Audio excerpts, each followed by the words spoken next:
Okay, Yesh Loma we can also say, so that's how the world was created. So the world really comes after all these vessels and levels and lights and contractions and hidings and veils with parsas and things. Nevertheless, after it all, the world is created by the essence of God. Turn the page over, please. Turn the page over. Gimel.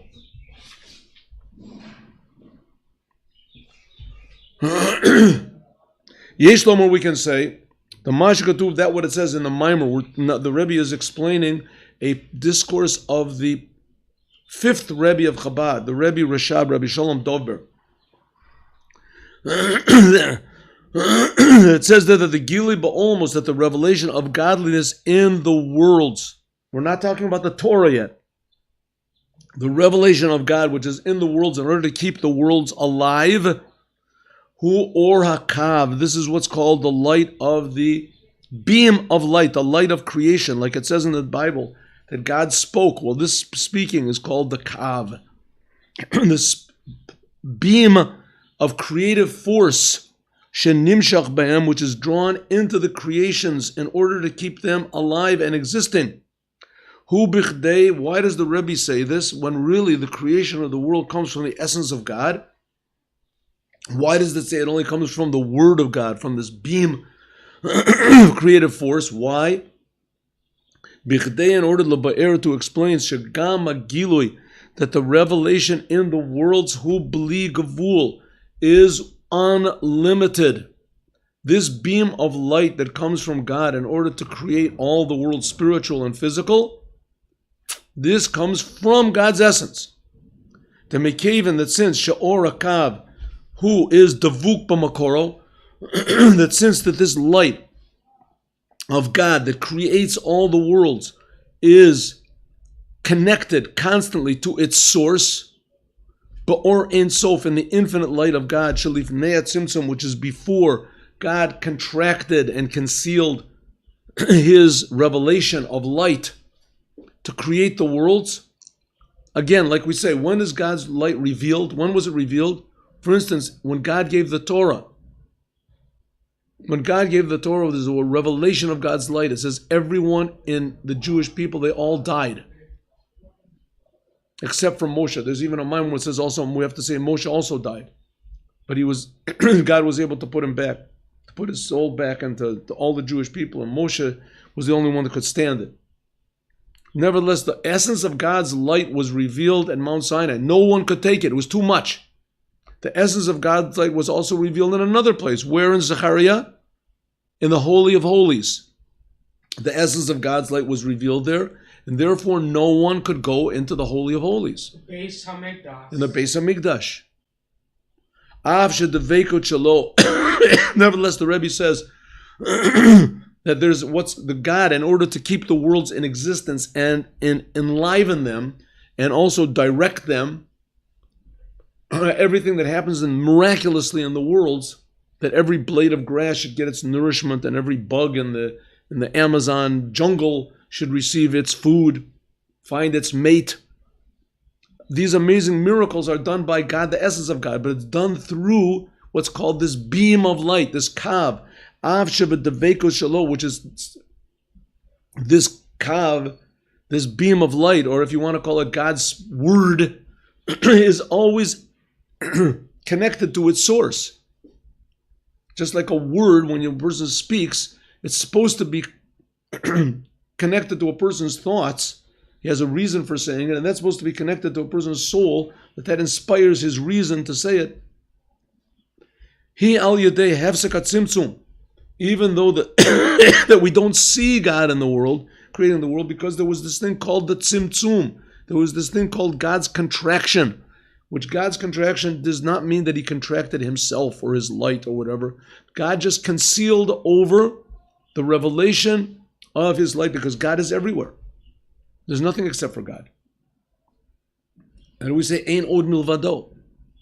But we don't see this. We don't see that God is really creating everything constantly because it's concealed. But the fact is that God personally in his essence is creating everything. Hari hu me'ain makoro. So therefore, this creative force of God that's creating and enlivening the world is like the source, and the source is the essence of God himself. And therefore, God, even after this light, creative force of God is enclosed in the vessels, in the inside of the vessels of Atzilut, it enlivens them, and so it goes down to all the different worlds, enlivens Bria, Yetzirah, the lower worlds, the angels, till it comes down into the stars, until it comes down into this physical world, until it comes down to me. Eino nitfas behem. Even though that this light is enlivening me every second, but nevertheless it is not grasped by me. I don't feel it. And that Zechariah that you say that you feel God, it means that you feel a general idea, a general feeling, but the essence of God, if you felt it, it would be like Mount Sinai. You wouldn't be able to take it. You can see God creating, you just can't feel God. You wouldn't be able to take it. It would be too much. But you could see him creating. I don't know. I can't see. I don't. You could, but you can't feel close enough. You can't. There's no way you can get closer. 1 minute. Well, hello. There's no way you can get closer to God than God is close to us. He's creating us. They can't be closer than that. Your mother and father, listen. Your mother and father, they really love you. They care about you. And they can feed you, they can hug you, they can give you things, and they can tell you how much they like you, and you can feel their love and their care, right? But they don't create you. They're not that close to you. They're separate beings. God is not a separate being from us. God creates us every single instant. We do not have any existence if it wasn't for God miraculously creating us and enlivening us every second. Right? And we don't feel it. You could see it. Okay, good. I understand. The zeh ma she'or mislabish bekelim bislabshus panimius, that which the light is enclosed in the vessels. Bislabshus panimius, that which God enlivens everything, that the whole world, all being, is just a vessel for God's light. But dugmas is something like chayos and nefesh. It's something like how the soul is enclosed in the body. Now the soul is also just a creation. The soul is inside of your body. Hu be'ikar b'nogei l'kelim. Your soul is inside of your body. Everybody has a soul. Every human being has a soul. Nobody has any idea what it is. No one has any idea what the soul is. There's certain aspects of the soul that they can feel. There's certain tricks that you can do with your soul. Right? They used to be... Anyway, not... There's these people who meditate and they do these things where the soul goes out of their body. They see the power of consciousness. There's stories about out-of-body experiences and people come back from the dead, things that they saw. Right? So the soul is still something that exists outside of the body, but no one has any idea what the soul is. Everybody has it. It's the essence of a person, and no one knows what it is. I see, I feel. No one knows what this I is. There's all sorts of philosophy books that are written about it, and nobody can grasp it. No one has any idea what this thing is, the soul. You can know about it. You can have feelings of it. Sha'kelim mekablim chayusam ya'or. In all cases, the vessels receive life from the light. So, for instance, the body receives life from the soul. The soul receives life from godliness. Godliness receives light from higher levels of godliness. And so it is up until finally everything is being enlivened by the essence of God inside it. That's what's called chayut pnimi. That's what's called inner life. Just like the body, chayim nefesh, like the body is enlivened from the soul. Right, Zechariah, have you ever seen your soul? No. So how can you ever see God? God creates your soul. God is even more concealed than your soul. Huh? Well, if we all saw God, like, the world wouldn't be a place. Very good. But, nonogei l'or, regarding the light of God, this is the last word of the line. Look, see over there, the last word of the line here. Last word of the line, 5 lines up. Gam. You can find it. Gam also, la'ach, or after, shenit labish b'kelim, that's enclosed in the vessels, who moved dal miyem, it is separate from them. But al derech says similarly, who it is, also in the creations. The chayos and nivroim, that the life force which is in the... Now, in the creations, shebebechinas or, which is called light, hu ha'ora da'ora da'ora me'akav. It is just what's called a ray of a ray of a ray of a ray of the vessel, of the original light of God that enlivens everything. So again, that's what we're talking about. Understand what happens when a person feels this light of God? What happens when a person feels the light of God? One of the things is happiness. A person feels happy. He feels lucky that he's being created every second. He feels that this whole world is a miracle, that God cares about him. God personally is creating me. Every human being can say that. God, but it's so concealed that it's even concealed 10 times, 1,000 times over and over. Like, doesn't God complete you when you're married? Somebody told me. That's totally different topic. Totally different topic, right? It's like a person when he's hungry, right, and he eats. So true, God enlivens us, and God is, but He wants us to eat in order to stay alive. I did see one place that a person that was truly connected to God would not have to eat. It says that there's a mimer from the Rebbe Rashab. Moshe Rabbeinu, when he was on Mount Sinai, he didn't eat for whatever it's for what? 40 days. 120 days. He was up there for 3 times. 40 days at a time. Right. So he went up and I don't know if he came down and he had a sandwich. I don't know what he did. But when he was up there, he did not eat. How can you not eat for 40 days? You'll be hungry. So he wasn't hungry. That's the point. He wasn't hungry. A person is hungry after a day, you're hungry. After 3 days, you're really hungry. After 40 days without eating or drinking or anything. He must be hardcore hungry. Al derech zeh, it is, no, that's what he's saying. He was not hungry at all. That he lived from godliness. He lived purely from godliness. He could feel godliness that was enlivening. Okay. Even though that God is creating everything, all of the life force. Now, this we're only talking about the creation. We're not talking about the Torah yet. We're going to explain that how high the world is. The world is being created by the essence of God. The Torah adds something to that. The Torah is a higher source. We'll see how. But first of all, let's understand a little bit about the worlds.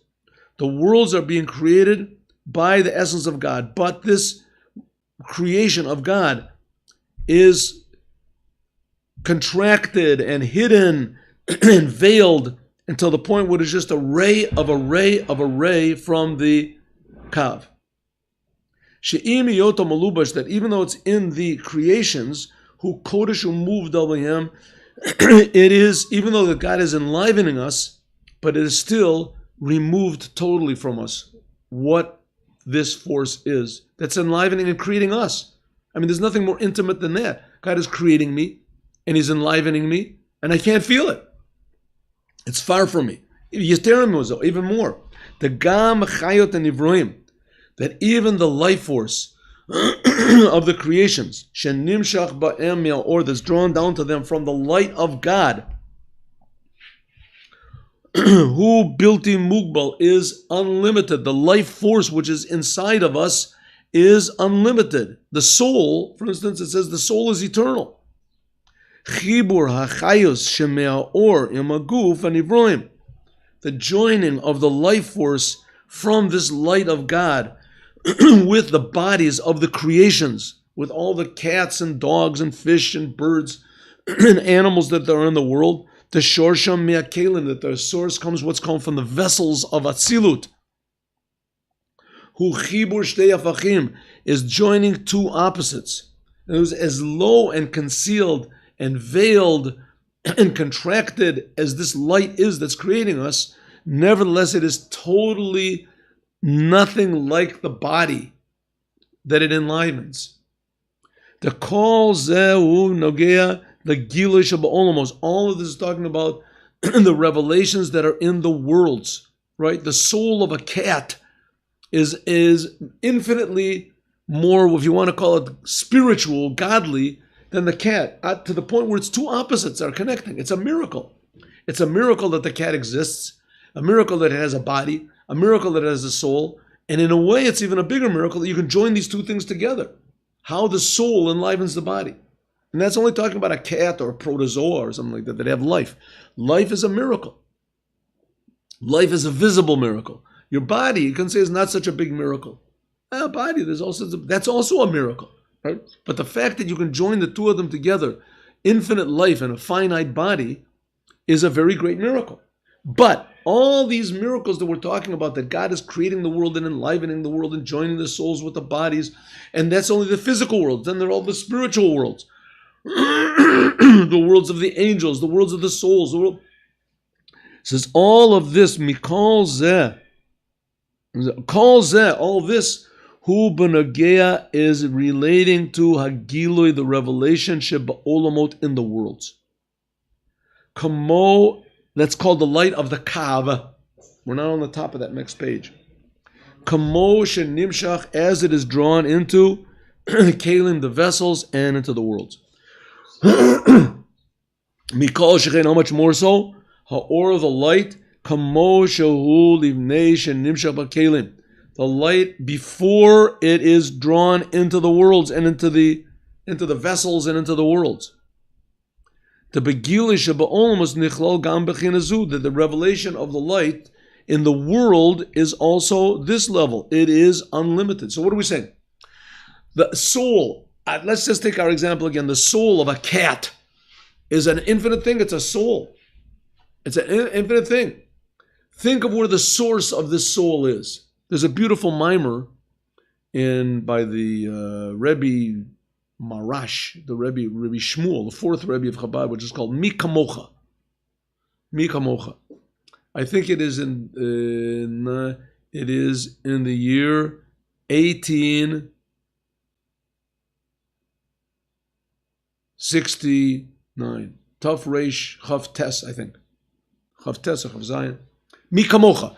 Mi Kamocha, very well-known mimer. And it talks about the power that enlivens a rooster, and where this power comes from in the different worlds. And that's why we make a blessing in the morning. I note in the Sech Vibina that we say that God, you gave the rooster knowledge and understanding. Where this comes from, how it comes from the the face of the the ox of the chariot, and the eagle of the chariot, whatever. And then it comes down to the next lower worlds, which is Gavura and Bina, and such a beautiful mimer. How it explains. Nevertheless, everything we see in this world has a counterpart in the upper worlds, and that has a counterpart in the world above it, and the counterpart in the world above it. The higher the worlds, that's the definition of higher, means there's more godliness. But the point of the whole business is God personally himself is creating the whole entire business.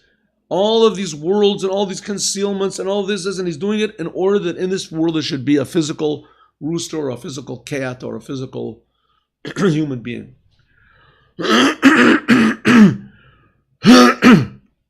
This is talking about the worlds.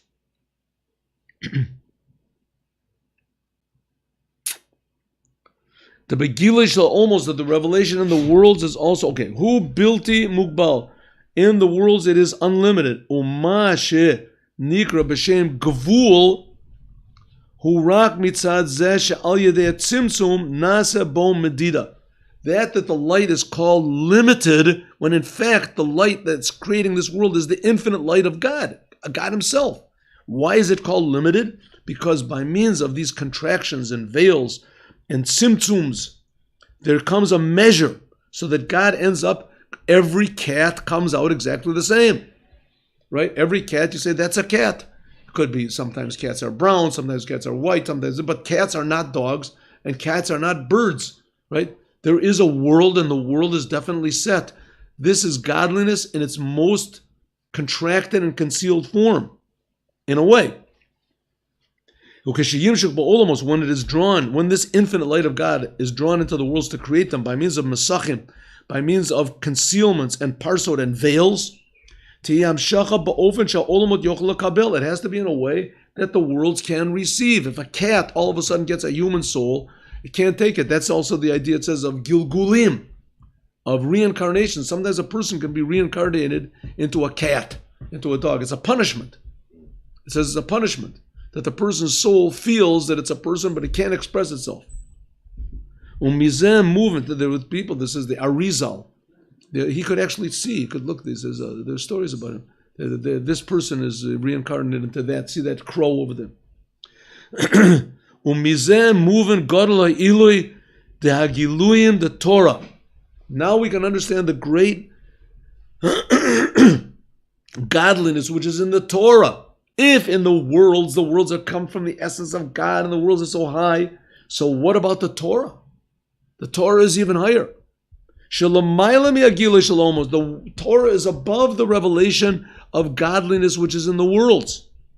The Al Yedei Torah, that by means of the Torah, Nimshach is drawn down, Umit Galeh, and is revealed, Atzmut Or Ein Sof, the essence of Or Ein Sof, which is before the Tzimtzum, even a higher level. One second, we just said that the world was created from that.